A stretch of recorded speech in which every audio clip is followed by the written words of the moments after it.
بسم اللہ الرحمن الرحیم۔ معزز سامعین کرام، السلام علیکم ورحمۃ اللہ وبرکاتہ۔ زندگی میں ایک بات ضرور یاد رکھیں، مکھن لگانے والوں کے ہاتھوں میں ہمیشہ چاقو ہوتا ہے۔ زندگی میں خطرہ مول لینے سے ہرگز نہ گھبرائیں، کیونکہ خطرہ مول لینے کی صورت میں یا تو آپ جیت جائیں گے یا پھر ایک اچھا سبق سیکھ جائیں گے۔ مطلب کی کشتی پر سوار لوگ بہت جلد مخلص لوگوں سے بچھڑ جاتے ہیں۔ جتنا اختیار آپ اپنی زندگی میں اللہ تعالیٰ کو دیں گے، اتنا ہی اختیار اللہ تعالیٰ کی کائنات میں آپ کو مل جائے گا۔ رسول اللہ صلی اللہ علیہ وسلم نے ارشاد فرمایا، وہ قوم کبھی فلاح نہیں پا سکتی جس نے اپنا حکمران کسی عورت کو بنایا ہو۔ بہت بابرکت ہے وہ اللہ تعالیٰ جس نے اپنے بندے پر فرقان حمید اتارا تاکہ وہ تمام لوگوں کے لیے آگاہ کرنے والا بن جائے۔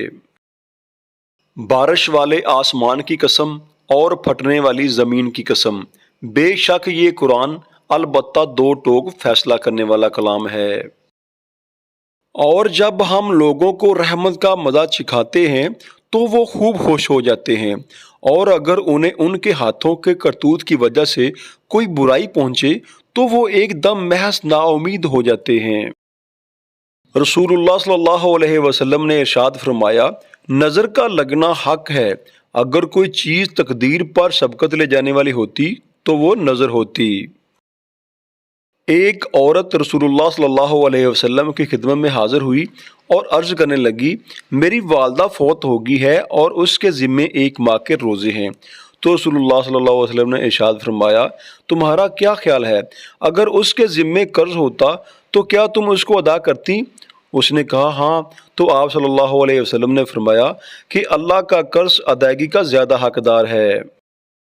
رسول اللہ صلی اللہ علیہ وسلم نے ارشاد فرمایا، جب تم میں سے کوئی کسی دن روزے سے ہو تو وہ فحش گوئی نہ کرے، نہ جہالت والا کوئی کام کرے۔ اگر کوئی شخص اس سے گالی گلوچ یا لڑائی جھگڑا کرنا چاہے تو وہ کہے، میں روزہ دار ہوں، میں روزہ دار ہوں۔ رسول اللہ صلی اللہ علیہ وسلم نے ارشاد فرمایا، اللہ تعالیٰ فرماتے ہیں، ابن آدم کے تمام اعمال اس کے لیے ہیں سوائے روزے کے، وہ میرے لیے ہے اور میں ہی اس کی جزا دوں گا۔ اس ذات کی قسم جس کے ہاتھ میں محمد صلی اللہ علیہ وسلم کی جان ہے، روزہ دار کے منہ کی بو اللہ تعالیٰ کے نزدیک کستوری کی خوشبو سے بھی زیادہ پسندیدہ ہے۔ رسول اللہ صلی اللہ علیہ وسلم نے ارشاد فرمایا، کوئی شخص جب صبح کرے اور جب شام کرے تو 100 بار سبحان اللہ و بحمدہ کہے تو قیامت کے روز کوئی شخص اس سے بہتر عمل لے کر نہیں آئے گا سوائے اس کے جو اتنی ہی بار یہ کلمات کہے یا اس سے زیادہ بار کہے۔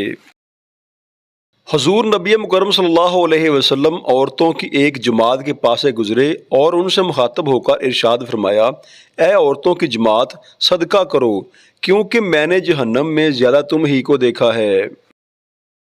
آپ صلی اللہ علیہ وسلم نے ان عورتوں سے فرمایا، تم لان تان بہت کرتی ہو اور شوہر کی ناشکری کرتی ہو۔ عقل اور دین میں ناقص ہونے کے باوجود میں نے تم سے زیادہ کسی کو بھی ایک عقل مند اور تجربہ کار آدمی کو دیوانہ بنانے والا نہیں دیکھا ہے۔ دعا گو ہوں اللہ پاک آپ کا حامی و ناصر رہے۔ السلام علیکم ورحمۃ اللہ وبرکاتہ۔